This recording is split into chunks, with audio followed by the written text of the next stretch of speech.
Good morning, students. Right, unit number 7 chemical kinetics நம்ம என்ன topic பார்க்க போறோம்னா differences. So differentiate between, so என்ன அப்படின்னா rate constant, differentiate between rate of the reaction and rate constant. Rate constant தான் last கிளாஸ்ல நம்ம பார்த்தோம். rate constant K ன்னு சொன்னோம். ஒரு எக்ஸாம்பிள் பார்த்தோம், cyclopropane. ரேட்டுக்கு என்ன ஃபார்முலா பார்த்தோம் அப்படின்னா K equal to rate constant cyclopropane divided by rate அப்படின்றத நம்ம ஃபார்முலா பார்த்தோம். அப்போ இருக்கா, rate divide by cyclopropane equal to K.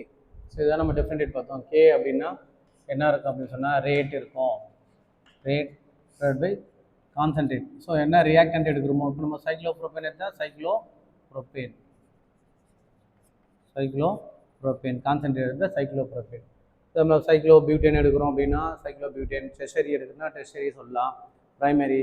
So அந்த மாதிரி நம்பர் ஆஃப் கார்பன்ஸ் பேஸ் பண்ணி நம்ம என்ன காம்பவுண்ட் எடுக்கிறோமோ அந்த காம்பவுண்டை சொல்லலாம்.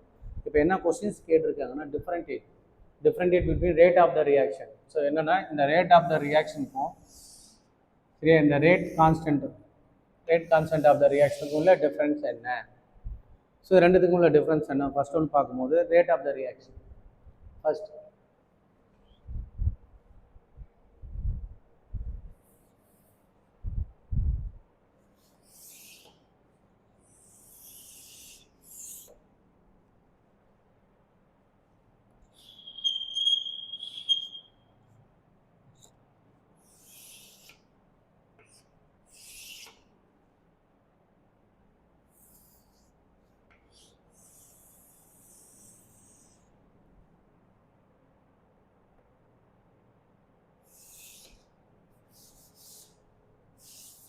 ஸோ என்ன டிஃப்ரெண்டியேட் முதல்ல என்னென்ன பண்ணோம், ஃபஸ்ட்டு வந்து என்ன கொடுத்தோம்னா ரேட் ஆஃப் த ரியாக்ஷன், இது சீரியல் நம்பர்,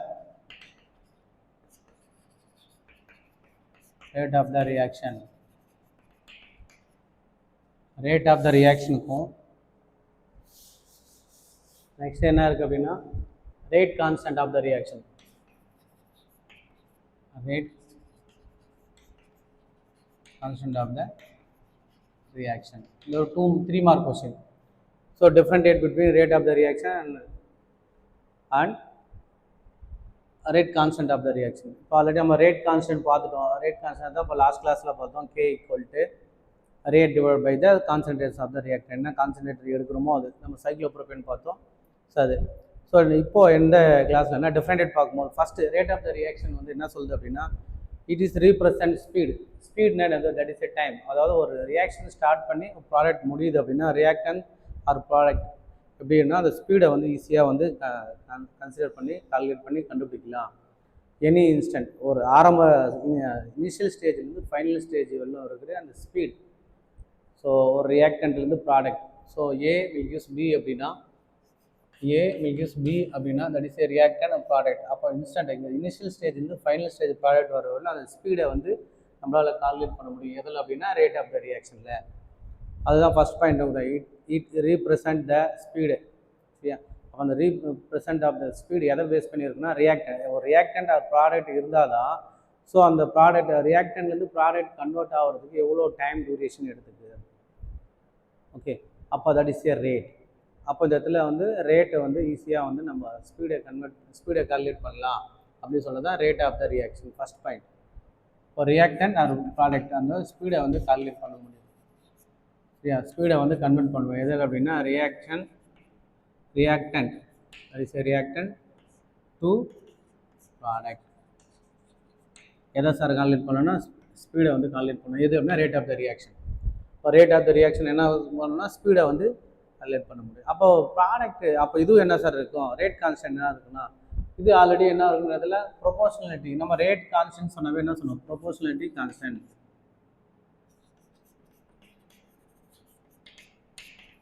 இது ப்ரொபோர்ஷனாலிட்டி கான்ஸ்டன்ட் சொல்லலாம். அப்படி இல்லைன்னா என்ன சொல்லுவோம் நம்ம ரேட் கான்ஸ்டன்ட். ஸோ இது எப்போவுமே வந்து பார்த்தீங்கன்னா இந்த ஒரு ரியாக்ஷனுக்கு இட் இஸ் ஓவரால் அந்த ரியாக்ஷனுக்கு என்ன ப்ரொபோர்ஷனல் கான்ஸ்டன்ட்டாக இருக்கும். First point. So second point என்ன சொல்லுது பாருங்க.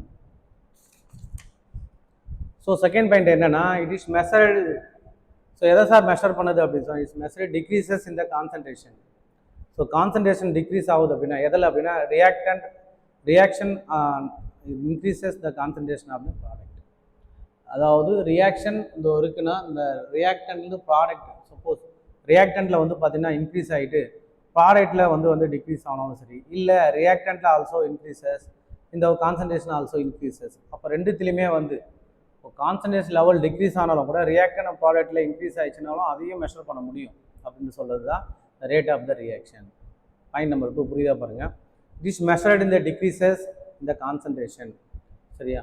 அதாவது கான்சன்ட்ரேஷனுடைய லெவல் வந்து இன்க்ரீஸ் ஆகிருக்கா டிக்ரீஸ் ஆகிருக்கான்றது எதை பேஸ் பண்ணி பார்க்கலாம்னா ரியாக்டன்ட்ல இன்க்ரீஸ் ஆகிருக்கு, ப்ராடக்ட்ல இன்க்ரீஸ் ஆகிருக்கு அப்படின்னா அந்த கான்சன்ட்ரேஷன் ஆஃப் த ரியாக்ஷன் அப்போ அந்த இடத்துல டிக்ரீஸ் ஆகிருக்கா இல்லை இன்க்ரீஸ் ஆகிருக்குன்னு பார்க்கலாம். இப்போ ஏ இருக்குன்னு வச்சுக்கேன், சம்திங் ஏல இருக்க நம்பர் ஆஃப் மோல்ஸ் ஏதோ சம்திங் மோல்ஸ் இருக்குது. ஃபார் எக்ஸாம்பிள் அமோனியா எடுத்துன்னு வச்சுக்கேன். ஸோ அமோனியாவுடைய நார்மாலிட்டி அதாவது ஸ்ட்ரென்த், அது தட் இஸ் ஏ பவர், அதான் நம்ம சொல்கிறோம்ல அதனுடைய கான்சன்ட்ரேஷன். அப்போ அதனுடைய கான்சன்ட்ரேஷன் எந்த லெவலில் இருக்குது? ஸோ 0.5 லாஸ்ட் கிளாஸ் பார்த்தல 0.5 1 2 அப்படின்னு பார்க்கணும். அப்போ இட் இஸ் மெஷர், அப்போ இது மெஷர் பண்ணுவோம். ரேட் ஆஃப் த ரியாக்ஷன் வந்து என்னன்னா it is measure and decreases the concentration of reactant increases and concentration of the product increases. அப்போ இது ரெண்டுத்தையுமே வந்து மெஷர் பண்ண முடியும் அப்படின்னு சொல்கிறாங்க. ரைட்டா? பாயிண்ட் நம்பர் 2லேயே இது rate of the constant of the reaction. அப்போ rate of the concentration of the reaction என்ன சொல்லுது அப்படின்னா it is equal to the rate of the reaction. Equal, அப்போ ரியாக்டண்ட்டாக இருந்தாலும் சரி ப்ராடக்டாக இருந்தாலும் சரி ஈச் அந்த யூனிட்டியாக இருக்கும் அப்படின்னு சொன்னாங்க. என்ன சார் யூனிட்டி அப்படின்னா நம்ம ரேட் கான்ஸ்டன்ட் சொன்னாவே என்ன சார் எடுக்கணும் 1 liters. ஸோ ஈக்குவல் அப்படின்னு சொல்லலாம். என்ன சார் இருக்கும் அப்படின்னா இதுதான் இருக்கும். ஈக்குவல்னா 1 mole. சரியா? 1 mole litre inverse, 1 mole litre inverse வந்து ஈக்குவலாக இருக்கும். எப்படி அப்படின்னா it is equal to rate of the reaction எல்லாத்துக்குமே ரியாக்டன் ஆர் ப்ராடக்ட். சரியா? when the concentration of the each of the reaction of unity.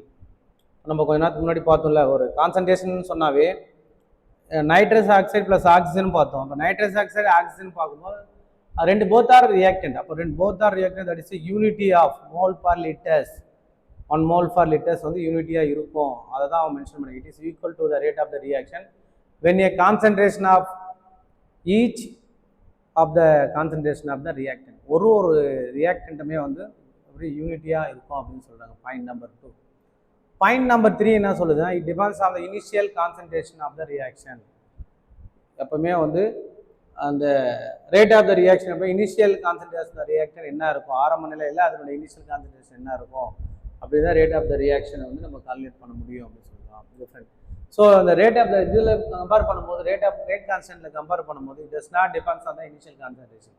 இது இனிஷியல் கான்சன்ட்ரேஷனை டிபெண்ட் பண்ணியிருக்கோம். இது வந்து பார்த்தீங்கன்னா இனிஷியல் கான்சன்ட்ரேஷனை டிபெண்ட் பண்ணி இருக்கா, இட்ஸ் நாட் டிஃபைன். அப்போ இதை வந்து டிபெண்ட் பண்ணி இருக்காது, கான்சன்ட்ரேஷன் ரியாக்டன் டிபெண்ட் பண்ணி இருக்காது. புரியுதா? இப்போ இது ஒரு 3 mark கொஸ்டின் 3 points எழுதி ஆகணும். ஃபஸ்ட்டு என்னென்னா ரேட் ஆஃப் த ரியாக்ஷன் நம்ம கால்குலேட் பண்ணும்போது ஒரு ரியாக்ஷன் ஆர் ப்ராடக்ட் இருக்கும்போது speed reaction or product convert பண்ணும்போது ஸ்பீடை கன்வெர்ட் பண்ணலாம். அந்த ஸ்பீடு தான் ரேட் ஆஃப் த ரியாக்ஷன் அப்படின்றத நம்ம சொன்னோம். ஸோ இது வந்து பார்த்தீங்கன்னா first point rate of the கான்ஸ்டன்ட்டில் பார்க்கும்போது ப்ரொபோர்ஷனாலிட்டி கான்ஸ்டன்ட், இதுதான் ரேட் கான்ஸ்டன்ட் கே அப்படின்னு நம்ம பார்த்தோம். அப்போ கேன்னு சொல்லும்போது என்ன சார் சொல்லலாம் அப்படின்னா rate divide by the concentration of the reactant. அது any other concentration, cyclopropane ether cyclopropane dash butyl ether tert butyl சொல்லலாம். எனி அதர் எனி ரியாக்டன்ட் எடுக்கணுமோ அதை சொல்லலாம். Rate divide by the concentration of reactant equal to K. அந்த K தான் வந்து என்னன்னா proportionality கான்ஸ்டன்ட்டாக இருக்கும். It is a proportionality constant. Point number 2 என்ன சொல்லுது அப்படின்னா மெஷர் பண்ணலாம் அப்படின்னா it is measure the reactant or product. சரியா? ஒரு ரியாக்ஷன் எடுத்தாலும் சரி அந்த ரியாக்ஷன்லேருந்து ப்ராடக்ட் மாறும்போது அதோட டோட்டல் கான்சன்ட்ரேஷன், ஒரு கான்சன்ட்ரேஷன் ரியாக்டனில் எவ்வளோ கான்சன்ட்ரேஷன் டிக்ரீஸ் ஆனாலும் கூட இதிலிருந்து ப்ராடக்ட் வரும்போது ரியாக்டனுடைய இன்க்ரீஸிங் எவ்வளோ லெவலில் இருக்குது, ப்ராடக்டுடைய இன்க்ரீஸிங் லெவல் என்னவா இருக்குது. சரியா? ஸோ இது ரெண்டுத்தையுமே வந்து எதை சார் இன்க்ரீஸிங் லெவலில் அந்த கான்சன்ட்ரேஷன் ஒரு இட் இஸ் மெஷர் டிக்ரீசஸ் இந்த கான்சன்ட்ரேஷன் ஆஃப் ரியாக்டன்ட் வந்து குறைஞ்சாலும் கூட எல்லாம் புரிஞ்சு. செகண்ட் பாயிண்ட் பாருங்கள், ஒரு ரியாக்டன்ட் இருக்குன்னு வச்சுக்கேன், இந்த ரியாக்டன் வந்து டிக்ரீஸ் ஆனாலும் கூட எதுனா கான்சன்ட்ரேஷன் வந்து டிக்ரீஸ் ஆனாலும் கூட ப்ராடக்ட் வந்து கான்சன்ட்ரேஷன் வந்து இன்க்ரீஸ் ஆகும். இது ரெண்டுத்தையும் வந்து மெஷர் பண்ணுறது தான் ரேட் ஆஃப் த ரியாக்ஷன். புரிஞ்சுக்கங்க. அப்போ ரேட் ஆஃப் த ரியாக்ஷன் அதாவது ஒரு concentration of the rate of the reaction வந்து டிக்ரீஸ் ஆனாலும் கூட அதே ப்ராடக்டை வந்து கான்சன்ட்ரேஷன் வந்து இன்க்ரீஸ் ஆகிறது வந்து எது அப்படின்னா ரேட் ஆஃப் த ரியாக்ஷன் தான் வந்து இது வந்து ஈஸியாக என்ன பண்ணலாம், இட் இஸ் மெஷர்ட் இதை நம்ம என்ன பண்ணலாம், ஈஸியாக மெஷர் பண்ண முடியும்.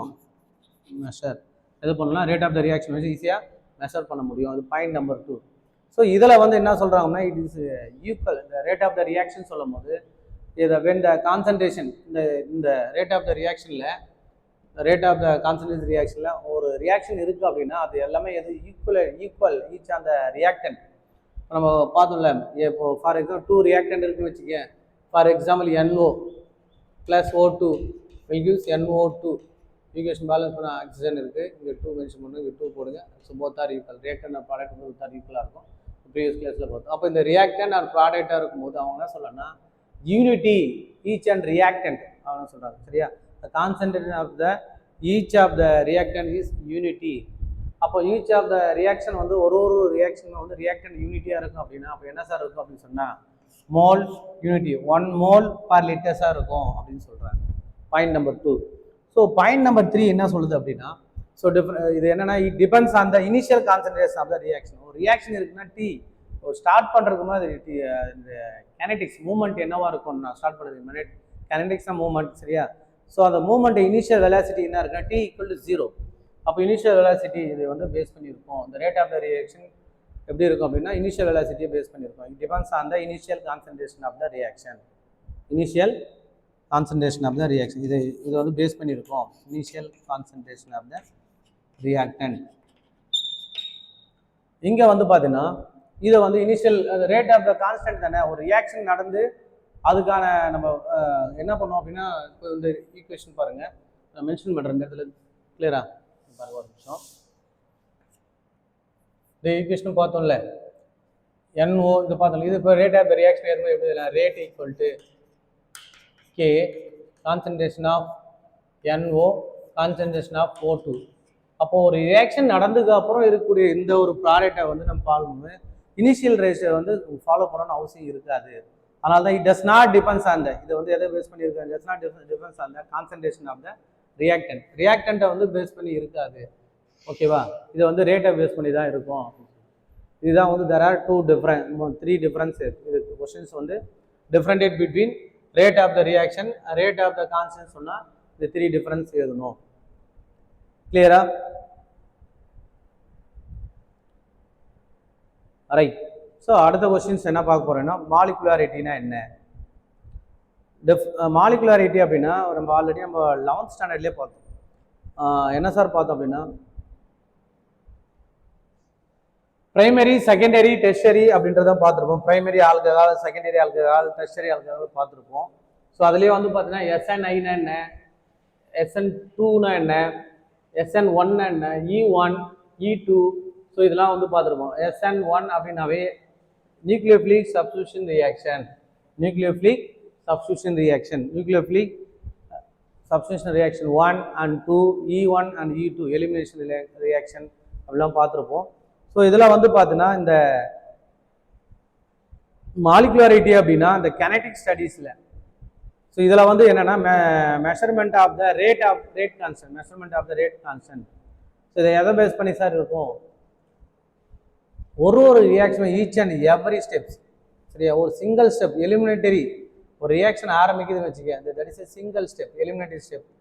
இதை தான் வந்து நம்ம என்ன சொல்லுவோம் மாலிகுலாரிட்டி அப்படின்னு சொல்லுவோம். எலிமினேட்டரி ஸ்டெப், அதாவது each and every single step reaction and mechanism. So நம்ம மெக்கானிசம் பார்த்துருப்போம் ஸ்டெப் பை ஸ்டெப், அதாவது ஹவு டு ரியாக்ட். ஸோ நம்ம நேற்றுக்கு முன்னாள் கிளாஸில் பார்த்தோம் ஆல்டால் கண்டென்சேஷன் ரியாக்ஷன் பார்த்தோம்ல.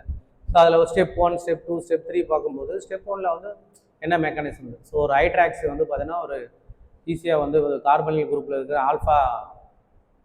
ஆல்ஃபா பொசிஷனில் இருக்கிற அந்த ஹைட்ரஜன் அந்த ஈஸியாக எப்படி ரியாக்ஷன் நடக்குது. ஸோ கார்பனில் குரூப் கூட எப்படி ரியாக்ஷன் இருக்குது, ஹைட்ரஜன் இல்லை கார்பனில் குரூப் கூட எப்படி ரியாக்ஷன் நடக்குது, ஸோ என்ன ஃபார்ம் பண்ணுது, ஸோ எலிமினேஷன் என்ன ப்ராடக்ட் வருது ஸ்டெப் 1ல் பார்த்தோம். ஸ்டெப் 2ல் அன்அயனைஸ்டு ப்ராடக்ட் எப்படி வந்தது, ஸ்டெப் 3ல் என்ன ப்ராடக்ட் வந்தது. ஸோ இதுமாதிரி ஸ்டெப் 1 ஸ்டெப் 2 ஒன்று இம்பார்ட்டண்டாக ஒன்று ஒரு ஸ்டெப் பை ஸ்டெப்பாக ஹவு டு ப்ரிப்பேர் இந்த ப்ராடக்ட் அப்படின்னு பார்க்கும்போது ஒரு ஸ்டெப் பை ஸ்டெப்பாக பார்க்குறது தான் அந்த each and every single step இந்த ரியாக்ஷன் மெக்கானிசம் தான் என்ன சொல்கிறோம் அப்படின்னா elementary step, that is a molecularity. அப்போ எலிமினேட்டரி ஸ்டெப்பு கேரக்டரிஸ்டிக் வந்து தான் நம்ம என்ன சொல்கிறோம், அந்த எலிமினேட்டரி ஸ்டெப் கேரக்டரிஸ்டிக் பேஸ் பண்ணியிருக்கு தான் வந்து மாலிகுலாரிட்டி அப்படின்னு நம்ம சொல்கிறோம். அப்போ மாலிகுலாரிட்டி என்ன சார், ஒரு ரியாக்டன்ட் இருக்குன்னா அது total number of the species involve the elementary. ஒரு ரியாக்டன்ட் நல்லா புரிஞ்சுங்க, ஒரு ரியாக்ஷனு கிடையாது, ஒரு ரியாக்டன்ட். ரியாக்டன்ட்னா ஒரு sum of the reactant will gives product சொல்லுவோம். ஏ வில் கிவ்ஸ் பி அப்படின்னா ஏ இஸ் ஏ ரியாக்டன்ட். அப்போ அந்த ரியாக்டில் total number of the species are involve with the elementary step. அந்த ரியாக்ஷன்லேருந்து ஒரு ப்ராடக்ட் வர்றதுக்கு என்னென்ன எலிமெண்டரி ஸ்டெப் இருக்குது, that is a molecularity. Okay, புரியுதா? ரைட். அப்போ எலிமெண்டரி ஸ்டெப் இஸ் கேரக்டரிஸ்டிக்ஸ். அப்போ அந்த எலிமெண்டரி ஸ்டெப் கேரக்டரிஸ்டிக்ஸ் தான் மாலிகுலாரிட்டி நம்ம சொல்கிறோம். இப்போ மாலிகுலர் எலிமெண்டரி ஸ்டெப்னா ஆல்ரெடி ஒன்று சொல்லியிருக்கேன், each and every single step mechanism சொல்கிறது தான் எலிமெண்டரி ஸ்டெப். ஓகேவா? அந்த எலிமெண்டரி ஸ்டெப்பில் கேரக்டரிஸ்டிக்ஸில் இருக்கிறதா வந்து மாலிகுலாரிட்டி. ஓகேவா? அப்போ இந்த மாலிகுலாரிட்டி சொல்லும் போது the total number of the reactants. இப்போ டோட்டல் நம்பர் ஆஃப் த ரியாக்டன்ட்ல ஒரு ரியாக்டன்ட் இருக்குன்னா அதில் total number of the reactant is called the molecularity. சரியா? ரைட். இதில் வந்து ஸ்டெப் பை ஸ்டெப்பாக பார்ப்போம். வந்து ஹைட்ராலிசிஸ்னாவே தெரியும் உனக்கு, எக்ஸஸ் ஆஃப் வாட்டர் மாலிகுல் ஒரு எலமெண்ட் இருக்குது அப்படின்னா அதை நம்ம ஹைட்ராலிசிஸ் பண்ண போகிறோம். ஓகேவா? இந்த ஹைட்ராலிசிஸ் வந்து நம்ம 11th ஸ்டாண்டர்டில் பார்த்தோம், டெர்ஷியரி பியூட்டைல் புரோமைட். ஞாபகம் இருக்கா? ஒரு 3 சைஸ், ஒரு centre of carbon, 3 size methyl group, 1 side BR. Centre of carbon, methyl group BR. Tertiary bromide. இதுதான் நம்ம டெர்ஷியரி புரோமைட் சொல்கிறோம். இந்த டெர்ஷியரி புரோமைட் ஆல்ரெடி நம்ம 11th ஸ்டாண்டர்டில் இதை பற்றி டீப்பாக நம்ம பார்த்துருக்கோம். ஸோ இது என்ன ரியாக்ஷன் சொன்னால் nucleophilic substitution reaction SN1. So SN1 reaction nucleophilic substitution ரியாக்ஷன்லாம் பார்த்துருப்போம். ஸோ உனக்கு கொஸ்டின்ஸ் கேட்டாங்கன்னா, ஸோ லாஸ்ட் இயர் வந்து பப்ளிக் கொஸ்டின் இந்த கொஸ்டின் இருந்தது. சரி, மாலிகுலாரிட்டினா என்னன்னு கேட்டிருந்தாங்க. ஜஸ்ட் என்னன்னா என்ன எதுனா ஈச் அண்ட் ஃபஸ்ட்டு அது ஃபஸ்ட் பாயிண்ட் என்ன எதுனா each and every single step mechanism சரியா இருந்தது அப்படின்னா தட் இஸ் கால்ட் எலிமெண்டரி அப்படின்னு சொல்லலாம். அப்போ அந்த எலிமெண்டரி ஸ்டெப்பில் அந்த கேரக்டரிஸ்டிக்ஸ் மட்டும் என்ன சொல்லலாம், இட் இஸ் கேரக்டரிஸ்டிக்ஸ் மெஷர் பண்ணியிருந்தா அது மாலிகுலாரிட்டின்னு சொல்லலாம். இப்போ எலிமெண்டரினா அந்த எலிமெண்டரியில் கேரக்டரிஸ்டிக்ஸ் இருந்தால் அப்படின்னா சொல்லலாம் மாலிகுலாரிட்டின்னு சொல்லலாம். இந்த மாலிகுலாரிட்டியில் எப்படி இருக்குன்னு சொன்னால் ஒரு ரியாக்டன்ட்ல இருக்க டோட்டல் நம்பர் ஆஃப் சரியா டோட்டல் நம்பரில் எவ்வளோ மாலிகுல்ஸ் வந்து இன்வால்வ் ஆகிருக்கு ரியாக்டன்ட்ல. சரி, XA YBன்னு சொல்கிறோம்ல, தட் இஸ் ரியாக்டன்ட் வச்சுக்கோமே. XA + YB வில் கிவ்ஸ் ப்ராடக்ட்னு வச்சுக்கோமே. இப்போ இந்த X that is a reactant. இது ஓவரால் நம்ம என்ன சொல்ல போகிறோம் அப்படின்னா ரியாக்டன்ட். இந்த ரியாக்டன்ட்ல Xல நம்பர் ஆஃப் மோல்ஸ், Yல நம்பர் ஆஃப் மோல்ஸ். ரியாக்டன்ட்ல இது தானே. இப்போ எவ்வளோ நம்பர் ஆஃப் மோல்ஸ் வந்து இன்வால்வ் ஆகிருக்கு, தட் இஸ் ஏ மாலிகுலாரிட்டி. இதுதான் வந்து என்ன சொல்கிறோம், மாலிகுலாரிட்டி அப்படின்னு சொல்கிறோம். ரைட், புரியுதா? ரைட். இப்போ என்னென்னா லேட்டஸ்ட் கண்டிஷன் நம்ம ஒரு எக்ஸாம்பிள்ஸ் பார்க்கலாம். அந்த எக்ஸாம்பிள்ஸ் பார்க்கும்போது உங்களுக்கு புரியும். இப்போ என்ன அப்படின்னா கன்சிடரிங் த அனதர் ஒரு example, decomposition of hydrogen peroxide.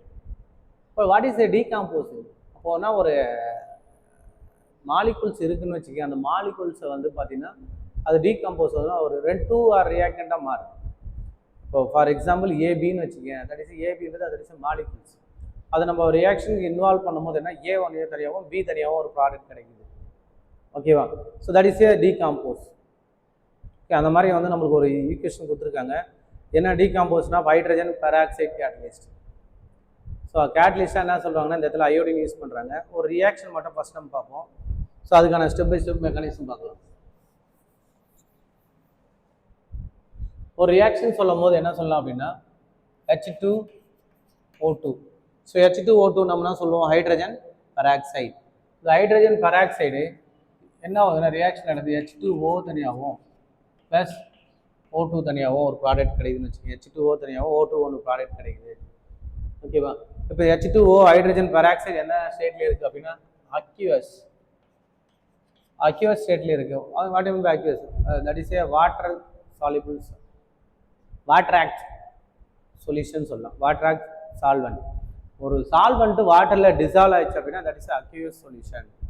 வாட்டரில் டிசால்வ் ஆயிடுச்சு அப்படின்னா சரி. அப்போ நான் அக்யூவஸ் சொல்யூஷன் அப்படின்னா வாட்டரில் டிசால்வ் ஆகும் எனி அதர் ஆர்கானிக் காம்பவுண்டில் டிசால்வ் ஆக்ஷன் லைக் பென்சின் சொல்லலாம், ஈத்தர் சொல்லலாம், நிறைய சொல்லிட்டு இருக்கலாம். எனி அதர் ஆர்கானிக் காம்பவுண்ட்ஸ் அதில் வந்து டிசால்வ் ஆயிடுச்சுன்னா தட் இஸ் ஏ நான் அக்யூவஸ் சொல்யூஷன். அப்போ அக்யூவஸ் சொல்யூஷன் சொன்னால் H2O2 ஹைட்ரஜன் பெராக்சைடு. இந்த ஹைட்ரஜன் பெராக்சைடு வந்து ஈஸியாக அக்யூவஸ் சொல்யூஷன் வந்து என்னன்னா H2O வாட்டர் மாலிகுல் ஆகும். இது வந்து கேஸ் ஸ்டேட். இது என்ன வாட்டர் மாலிகுல் லிக்விட் ஸ்டேட்லேயும் இது கேஸ் ஸ்டேட்லேயும் மாறுது. அப்போ இந்த இடத்துல வந்து ஒரு கேட்டலிஸ்ட் வந்து தட் இஸ் ஏ ரியாக்டன்ட். இந்த இதுதான் வந்து நம்ம ரியாக்டன்ட் சொல்றது போத் ஆர் ஈக்குவலாக இருக்கான்னு பார்க்கணும். That is a reactant, that is A product, both are ஈக்குவலாக இருக்கான்னு பார்க்கணும். இப்போ ஹைட்ரஜன் இங்கே 2 moles இருக்குது, இங்கேயும் 2 moles இருக்குது, ஈக்குவலாக இருக்குது. ஆக்சிஜன் பாருங்க இங்கே 2 இருக்குது, இங்கே 3 இருக்குது. ஓகேவா? அப்போ இந்த ஈக்குவேஷன் நம்ம பேலன்ஸ் பண்ண என்ன சார் செய்யலாம்? இங்கே பாருங்க, அப்போ 2 மென்ஷன் பண்ணுங்க. 2 மென்ஷன் பண்ணால் 2 2 சார் 4 இருக்குது. இங்கே எவ்வளோ இருக்குது பாருங்க, 2 இருக்குது. அப்போ இங்கே 2 மென்ஷன் பண்ண 2 2 சார், இங்கே ஒரு 2 ஆக்சிஜன் இருக்குது, இங்கே 2 ஆக்சிஜன் 4 ஆயிடுச்சு. அப்போ 2 2 சார் 4 ஆக்சிஜன், இங்கேயும் 4 ஆக்சிஜன். ஹைட்ரஜன் 2 2 சார் 4, இங்கே reactant hydrogen 2 2 sir 4, both are equal. Okay, they experimentally found that. அப்போ நம்ம என்ன சொன்ன மாலிகுலாரிட்டி என்ன சொன்னால், இந்த ஆர்டரில் ஸ்டெப் பை ஸ்டெப்பாக இதனுடைய மெக்கானிசம், சரி மாலிகுலாரிட்டின்னு சொன்னால் அதனுடைய ஸ்டெப் பை ஸ்டெப்பாக வந்து எப்படி அந்த மெக்கானிசம் பார்க்குறது தான் வந்து நம்ம எலிமெண்டரி ஸ்டெப்புன்னு சொன்னோம். அப்போ அந்த எலிமெண்டரி ஸ்டெப் பார்க்கும்போது இதில் நெக்ஸ்ட் என்னென்னா ஒரு நாங்கள் ஸ்டெப் 1 அண்ட் ஸ்டெப் 2 பார்க்கலாம். ஃபஸ்ட்டு ஸ்டெப் 1 இதில் மெக்கானிசம் என்னன்னு பாருங்கள். ஸ்டெப் 1 எடுக்கிறோம். ஸ்டெப் 1ல் என்ன பண்ணால் ஹைட்ரஜன் பெராக்சைடு H2O2. H2O2ன்னு சொன்னால் ஹைட்ரஜன் பெராக்சைடு நேம் கீழே எழுதிருங்க. இந்த ஹைட்ரஜன் பெராக்சைடில் ஸோ என்ன யூஸ் பண்ண போகிறோம் அப்படின்னா இம்பார்ட்டன்ட் ஒரு கேட்டலிஸாக இங்கே வந்து ஆட் பண்ணுறாங்க. ஸோ இம்பார்ட்டன்ட் கேட்டலிஸாக என்ன சார், இதுவும் வந்து பார்த்தீங்கன்னா அக்யூஸ் சொல்யூஷனில் இருக்குது, வாட்டரில் டிசால்வ் பண்ண அக்யூஸ் சொல்யூஷனில் இருக்குது, ப்ளஸ் அயோடின். ஸோ ஆல்ரெடி சொல்லியிருக்கேன், அயோடின் சொன்னாவே என்ன sir, most of electronegative charges, அதனால் ஹை மைனஸ் மென்ஷன் பண்ணியிருக்கேன். இதுவும் வந்து என்னவா இருக்குன்னா அக்யூஸ் சொல்யூஷனாக இருக்குது. ஓகேவா? இது ரெண்டுத்தையும் வந்து நான் வந்து என்ன பண்ணுறேன், டிசால்வ் பண்ணுறேன். ஸோ இது வந்து கேட்டலிஸ்ட், சரியா? ஸோ வந்து எப்பவுமே உங்களுக்கு கேட்டலிஸ்ட்னா அது ஸ்பெசிஃபிக் அண்ட் கேட்டலிஸ்டாக ரேட் ஆஃப் த ரியாக்ஷனை வந்து ஃபாஸ்ட்டாக இருக்கும். ஃபஸ்ட்டு ப்ராடக்டை வந்து சேஞ்ச் பண்ணாது. ஸோ அதோட வேலை என்னன்னா, அந்த ரியாக்டன்ட்லேருந்து ப்ராடக்டை வரத ஸ்பீடை வந்து இன்க்ரீஸ் பண்ணணும், ரேட் ஆஃப் த ரியாக்ஷன் ஸ்பீடை இன்க்ரீஸ் பண்ணணும். ரியாக்டன் கூட இன்வால்வ் ஆகிட்டு அந்த ஸ்பீடை இன்க்ரீஸ் பண்ணி ப்ராடக்டை ஃபார்ம் பண்ணுமே தாண்டி ஒரு நியூ ப்ராடக்டை அது ஃபார்ம் பண்ணாது. ஓகேவா? ஸோ இதுதான் வந்து கேட்டலிஸ்டுடைய ரோல். அப்போ இந்த இடத்துல என்ன ஆகுது அப்படின்னா H2O2 ஹைட்ரஜன் பெராக்சைடு இண்டிகேட்டடாக நம்ம என்ன யூஸ் பண்ணுறோம்னா அயோடினை வந்து பார்த்தீங்கன்னா ஒரு கேட்டலிஸ்டாக நம்ம யூஸ் பண்ணுறோம். சரியா? அப்போ ஹைட்ரஜன் பெராக்சைடு ஒரு கேட்டலிஸ்ட் பண்ணும்போது என்ன ஒரு ப்ராடக்ட் வந்து ஃபார்ம் ஆகுது. இதுலேருந்து என்ன சார் ப்ராடக்ட் ஃபார்ம் ஆகுது, H2O2 கூட. ஸோ இதுலேருந்து ரியாக்ஷன் நடக்கும்போது இந்த H2O அதை எப்படி பிரிக்கலன்னா உங்களுக்கு ஆல்ரெடி H2Oன்னு ஒன்று பிரிச்சிடும், ஆக்சிஜன் வருது. இப்போ பேலன்ஸ் என்ன இருக்குது, H2O போச்சுன்னா இதில் ஒரு ஆக்சிஜன் இருக்கும், மோஸ்ட் ஆஃப் எலக்ட்ரான் இருக்குது. அப்போ ஒரு ஆக்சிஜன் வரும்போதுன்னா OI அப்படின்ற ஒரு ப்ராடக்ட், OI மைனஸ், சரியா? OI மைனஸில் ஒரு ப்ராடக்டை வந்து ஃபார்ம் பண்ணோம். அப்போ இந்த இடத்துல இருக்கும்போது வாட்டர் வந்து என்ன சார், இது ரெண்டுமே அக்யூஸ் சொல்யூஷனாக இருக்குது, இது லிக்யூடாக இருக்கும். ஸோ ஆல்சோ இது என்னவாக இருக்க போகுது அப்படின்னா அக்யூஸ் சொல்யூஷனாக தான் இருக்கும். ஆல்ரெடி இது அயோடின் அக்யூஸாக தான் வாட்டர் ஆக்ட் சால்வெண்ட், சரியா? வாட்டர் கூட ஒரு சால்வெண்ட் வந்து டிசால்வ் ஆகிடும். வாட்டர் ஆக்ட் சொல்லிட்டு தான் வந்து நம்ம சொல்லலாம். ஆல்ரெடி உங்களுக்கு சொல்லியிருக்கேன், சொல்லிட்டுனா தெரியும், சால்வெண்ட்னா தெரியும். அதோட காமனான லெசர் அமௌண்ட் பை வெயிட் இருந்தது அப்படின்னா அது வந்து சொல்லிட்டு, சால்வன்ட் சொன்னால் அந்த compound large amount by weight அப்படி இருந்தது அப்படின்னா அது சால்வன்ட் சொல்லலாம். அப்போது அக்யூஸ் சொல்யூஷன் ஒரு சொல்யூட் ப்ளஸ் சால்வன்ட் நம்ம சொல்யூஷன் சொல்லும் போது வாட்டரில் டிசால்வ் ஆகக்கூடிய அந்த காம்பவுண்ட் தான் அக்யூஸ் சொல்யூஷன் சொல்கிறோம். வாட்டரில் இன்சாலிபிள் காம்பவுண்டாக இருந்து ஆர்கானிக் எனி ஆர்கானிக் காம்பவுண்டில் டிசால்வ் ஆயிடுச்சு அப்படின்னா நான் அக்யூஸ் சொல்யூஷன் நம்ம சொல்கிறோம். ஜஸ்ட் இந்த ஈக்குவேஷன் ஹைட்ரஜன் பெராக்சைடு ஒரு இம்பார்ட்டன்ட் கேட்டலிஸ்டாக அயோடின் நம்ம யூஸ் பண்ணுறோம். Most of electronegativity charges இதில் இருக்கும். அப்போ ஈஸிலி ரியாக்ட் பண்ணுறது இதுவும் அக்யூஸ் சொல்யூஷனாக இருக்குது, இதில் அக்யூஸ் சொல்யூஷன் இருக்குது. இதுலேருந்து ஈஸியாக ரியாக்ட் பண்ணும்போது வாட்டர் மாலிகுல் தனியாக லிக்விட் ஆகும், இன்னொன்று வந்து OI மைனஸ் அக்யூஸ் சொல்யூஷனாக இருக்குது. இது வந்து ஈக்குவேஷன் நம்பர் 1ன்னு வச்சுப்போம். ஓகே, நெக்ஸ்ட் என்ன அப்படின்னா அகைன் மறுபடியும் ஹைட்ரஜன் பெராக்சைடு H2O2, இது அக்யூஸ் சொல்யூஷன் தான் இருக்குது, அக்யூஸ் சொல்யூஷன் ஹைட்ரஜன் பெராக்சைடு.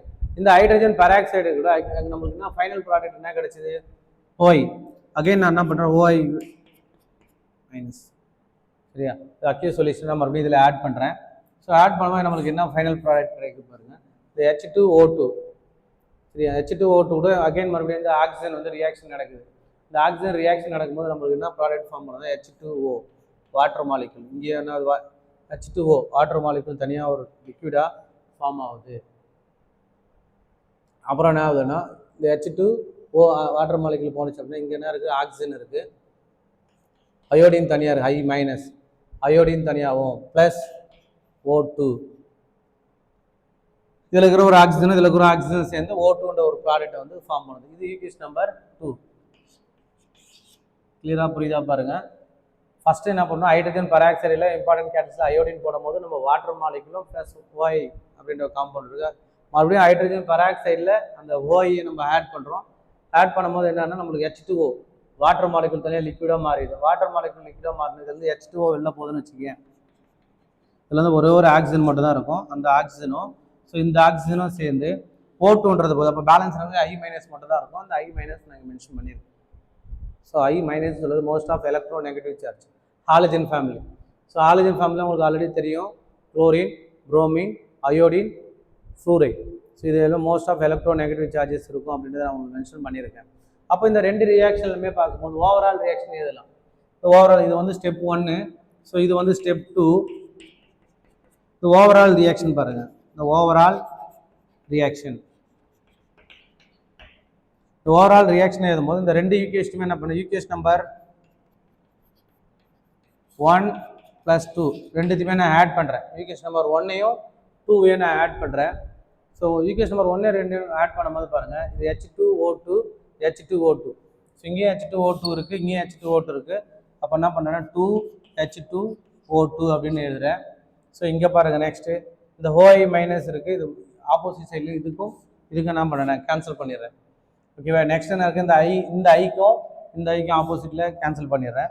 இப்போ பேலன்ஸ் என்ன இருக்குது வில் கிவ்ஸ் H2O ரெண்டு H2O இருக்குதுன்னா 2H2O + O2. அப்போது ரியாக்ஷன் ஸ்டார்ட் பண்ணும்போது நம்மளுக்கு என்ன ரியாக்ஷன் இருந்ததோ hydrogen peroxide will gives so water molecule plus oxygen. Hydrogen peroxide will gives water molecule and oxygen. Hydrogen peroxide water molecule and oxygen. கிளியரா தெரியுதா? Oxygen. அப்போது இந்த ஃபஸ்ட்டு இந்த reactant step 1 step 2 overall reaction final product சேமாக இருக்குது. ரியாக்ஷனும் plus final ப்ராடக்ட்டும் சேமாக இருக்குது. அப்போ மாலிகுலாரிட்டி நம்ம பார்க்கும்போது ஃபஸ்ட் என்ன பார்த்தோம் அப்படின்னா ஸ்டெப் 1ல் நம்ம பார்த்தோம்ல அதே தான் சேம். அப்போ போத்தாக ரெண்டுமே வந்து எப்படி இருக்குன்னு ஓவரால் ரியாக்ஷன் உங்களுக்கு புரியும்னு நினைக்கிறேன். அப்போ each and every single step இது ஒரு ஸ்டெப் 1 இது ஒரு ஸ்டெப் 2. சரி, எவரி சிங்கிள் ஸ்டெப் இது மெக்கானிசம். இதை தான் வந்து நம்ம என்ன சொன்னோம் எலிமெண்டரி ஸ்டெப்னு சொன்னோம். இந்த எலிமெண்டரி ஸ்டெப்பில் கேரக்டரிஸ்டிக்ஸ் தான் மாலிகுலாரிட்டி நம்ம சொன்னோம். ஃபர்ஸ்ட் பாயிண்ட் வந்து எலிமெண்டரி ஸ்டெப்னு நான் சொன்னோம். எலிமெண்டரி ஸ்டெப்பில் கேரக்டரிஸ்டிக்ஸ் தான் வந்து மாலிகுலாரிட்டின்னு சொன்னோம். அப்போ இதில் இருந்து டோட்டல் நம்பர் ஆஃப் த ஒரு ரியாக்டன்ட் இருக்குன்னா அது total number of the molecules எவ்வளோ இருக்குது அப்படின்னா நம்ம XA + YB மில்கிஸ் ப்ராடக்ட்னு சொல்லும்போது total number of the molecules இந்த ரியாக்டன்ட் தான் வந்து நம்ம எப்படி இருக்குது அந்த ஸ்டெப் பை ஸ்டெப்பாக. இப்போ பாருங்கள் total number of the molecules இங்கே பாரு 2 இருக்குது. ஸோ இங்கே இப்போ தான் ரெண்டுமே ரியாக்டன்ட் ப்ராடக்ட் வந்து ஓவரால் ரியாக்ஷன் ஈக்குவலாக இருக்குது. ஸோ இதை தான் வந்து மாலிகுலாரிட்டி அப்படின்னு சொல்கிறோம். இது போன வருஷம் பப்ளிக் கொஸ்டினில் கேட்டிருந்தாங்க. அப்போ என்ன பண்ணணும் இதை எழுதணும். ஃபஸ்ட்டு மாலிகுலாரிட்டினா என்னன்னு எழுதணும். எழுதிட்டு ஸோ அதுக்கப்புறம் இந்த ஈக்குவேஷன் கிவன் எக்ஸாம்பிள்ஸ் இதை எழுதணும். ஈக்குவேஷன் இதுதான் ஈக்குவேஷன், இது ஸ்டெப் 1 மெக்கானிசம் அண்ட் ஸ்டெப் 2 அந்த ஓவரால் ரியாக்ஷன். ஓகேவா? ஸோ ஈக்குவேஷன் எழுதணும். ஈக்குவேஷன் எழுதுறதுக்கு முன்னாடி மாலிகுலாரிட்டினா என்ன, மாலிகுலாரிட்டினா எலிமெண்டரி ஸ்டெப் முதல்ல மென்ஷன் பண்ணணும். Each and every single step எதுனா எலிமெண்டரி ஸ்டெப்னு சொல்லலாம். அந்த எலிமெண்டரி ஸ்டெப்பில் இருக்கிற கேரக்டரிஸ்டிக்ஸ் வந்து தான் மாலிகுலாரிட்டின்னு சொல்கிறோம். அந்த கேரக்டரிஸ்டிக்ஸ் எதை சார்னா total number of the reactant involves. நம்ம எவ்வளோ மாலிகுல்ஸ் இருக்குது ரியாக்டன்ட்டில், சரியா? அதை தான் வந்து மாலிகுலாரிட்டி அப்படின்னு சொல்கிறோம். அதுக்கப்புறம் வந்து ஸ்டெப் பை 1 ஸ்டெப் 2 ஸ்டெப் 3 இதை எக்ஸாம் ஈக்குவேஷன் எழுதி எக்ஸாம்பிள் எதுனா உங்களுக்கு 5 மார்க்ஸ் கொடுத்துருவாங்க. சரியா? லாஸ்ட் இயர் பப்ளிக் கொஸ்டின் வந்த கொஸ்டின்ஸ் இது. ஸோ புரியுதா பாரு. இதை இன்றைக்கி படிச்சுட்டு இன்றைக்கே வந்து டெஸ்ட் எழுதி பாருங்கள். இன்றைக்கி படிச்சுட்டு இன்றைக்கே இந்த கொஸ்டின்ஸ் வந்து டெஸ்ட் எழுதி பாருங்கள். சரியா? ஸோ அன்னன்னைக்கு எடுக்கிற டாபிக் அன்னன்னைக்கு டே டு டே டெய்லியுமே வந்து என்ன பண்ணணும், ஒரு நாளைக்கு 3 சப்ஜெக்ட் தான் மென்ஷன் ஆகிட்டு இருக்கு. காலையில் ஃபஸ்ட் கிளாஸாக வந்து கெமிஸ்ட்ரி போகுது, மதியம் வந்து இங்கிலீஷ் கிளாஸ் போகுது, மறுபடியும் ஈவினிங் கெமிஸ்ட்ரி கிளாஸ் போகுது. அப்போ 3 கிளாஸ் போகும்போது 3 சப்ஜெக்ட் தான் படிக்கிறீங்க. ஸோ அப்போ 3 சப்ஜெக்டாக வந்து நீ கரெக்டாக ஒரு அன்னன்னைக்கு டே டு டே அன்னன்னைக்கு எடுக்கிற கிளாஸஸை முடிச்சிட்டு அப்படின்னா உங்களுக்கு ஈஸியாக இருக்கும். ஸோ 12th வந்துட்டீங்க, அதனால் வந்து எல்லா டாப்பிக்குமே இம்பார்ட்டன்ட். புக் பேக்குன்றது ஒரு கொஷின்ஸ் வந்து இப்போ தெரிஞ்சு வச்சுக்கணும். கொஷின்ஸ் மாடல்லாம் அப்படிலாம் இருக்கும் அப்படின்றது தான் புக் பேக் கொஷின்ஸ். ஸோ அப்போது என்ன சார் எப்படி சார் படிக்கணும்னா எல்லா டாபிக்ஸுமே படிக்கணும். எல்லா டாபிக்ஸுமே ஃபுல்லாக படிக்கணும், தரவாக படிக்கணும். புரியல அப்படின்னா கேட்கணும். இது இம்பார்ட்டன்ட் ஒன்று பிடிக்கவே கூடாது. நீ படிக்கிறது எல்லாமே இம்பார்ட்டன்ட் தான். அப்போ எல்லா டாப்பிக்குமே படிக்கணும் சார். ஜஸ்ட் அதுதான் நமக்கு வேலை, சரியா? அதனால் அதை டெய்லி படிக்கிறதுக்கு பாருங்கள், ஈஸியாக இருக்கும். படிச்சுன்னா 2 or 3 டைம்ஸ் படி. புரியலையா மறுபடியும் வந்து கேளுங்க. ஓகேவா? ஸோ இன்றைக்கி டாபிக் இதுதான் பார்த்துருக்கோம். ஸோ 5 மார்க் கொஸ்டின்ஸ் பார்த்துருக்கோம், ஒரு 3 மார்க் கொஸ்டின் பார்த்துருக்கோம். ரைட். ஸோ நெக்ஸ்ட் கிளாஸில் நம்ம பார்க்கலாம். இன்றைக்கி எடுத்தது தரவாக படிச்சிருங்க. ஓகேவா ஸ்டூடெண்ட்ஸ்? எல்லாம் படிங்க. தேவையில்லாமல் வந்து ஃபோன் அதிகமாக யூஸ் பண்ணிகிட்டு இருக்காதிங்க. படிக்கிற வேலையை மட்டும் பாருங்கள். ஓகேவா? Thank you students.